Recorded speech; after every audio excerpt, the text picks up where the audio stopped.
ready to be the best friend you ever had, ready to be to you as a light in your darkest moments, including when you go to your grave. And then you find it speaking back to you as you used to read it and holding you for the rest of your journey. How beautiful is that book of Allah that descends into your heart like light? And now as you are in your grave, you look up and you see this light descending upon you from above. Ubadat ibn Samit radiallahu anhu said that when a believer who has been devoted to the Quran is on his deathbed, the Quran comes and stands by his head as he's being washed. And when the washing is completed, it enters between his chest and his kafan. And when he is placed in his grave and Munkar and Nakir come to question him, the Quran comes between him and the angels. The angels say to the Quran, "Step aside so that we may question him." But the Quran replies, "By Allah, I will never leave him. If you've been commanded to ask him, go ahead and do as you wish." The Quran then looks at the man and says, "Araftani, do you recognize me?" The man says, "No." The Quran says, "I am your companion, the Quran, that used to keep you awake at night and that used to make you thirsty during the day and prevented you from indulging in desires and listening to forbidden things. And you will find me today as a loyal companion."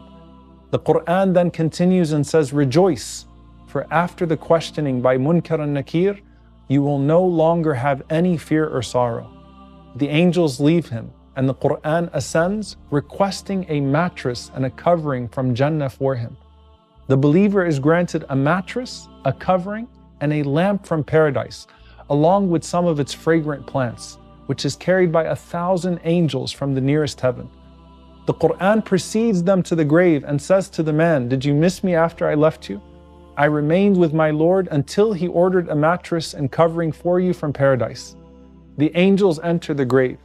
They place the mattress beneath the man's feet, the covering under his head, and the fragrant plants by his chest.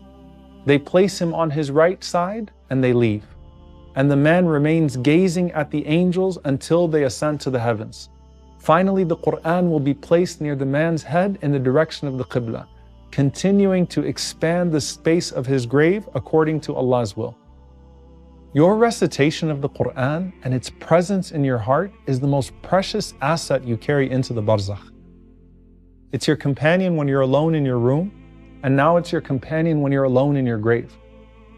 Now this is the whole Quran, but there are certain parts of it that are specific to protection from the punishment of the grave. And I want you to think about at night as you're about to go to sleep, but you choose to read Surah Al-Mulk. Abdullah ibn Mas'ud radiallahu anhu confirms that whoever recites Surah Al-Mulk every night, Allah will protect him from the punishment of the grave. But there's this intriguing narration reported by Uqba ibn Amir radiallahu anhu, where he says that the Prophet sallallahu alaihi wasallam said, if the Quran were written on a skin and then thrown into the fire, then it would not burn. Now, by the way, subhanAllah, how many images have come out of Gaza of burnt masajid and burnt homes, and the Mus'haf survives? Now, some of the scholars say that what the Prophet ﷺ is referring to is the things that they used to write the Quran on, certain types of bones and animal skin, so that the ink would not burn off with intense heat. But Imam bin Qutaybah rahimahullah offers this fascinating insight into the meaning of this narration. He said, verily Allah would not let the fire touch a soul full of the Quran. And this is narrated from Abu Umama radiallahu ta'ala anhu, that he said, memorize the Quran or recite the Quran regularly, and do not be deceived by these physical copies of the Quran, for Allah does not punish with fire a heart that has contained the Quran. And so the fire will not consume you if you have consumed the Quran. And then you will find it again on the day of judgment, pulling you out of your grave into salvation, when you're shocked with that next transition that the Prophet ﷺ mentions as al-faza'ul akbar, the great shock. He says, sallallahu alaihi wasallam, indeed the Quran will meet its companion on the day of resurrection when his grave is opened. And it will appear to him like a pale man. And it will say, do you recognize me? Once again. And the man will say, I don't recognize you. Some of the scholars say that's the time that a person would forget their own children and their own parents. And the Quran would say to you again, I am your companion, the Quran, that made you thirsty during the scorching days and kept you awake during the nights. and every merchant shall benefit from his trade, and today you will benefit from all of your trade. Is there any trade more beneficial than the time you give to the words of Allah? It elevates your spirit here and will elevate you in Jannah by every single letter of it. How much would you wish when you get to your grave to have become its companion if you forgot it?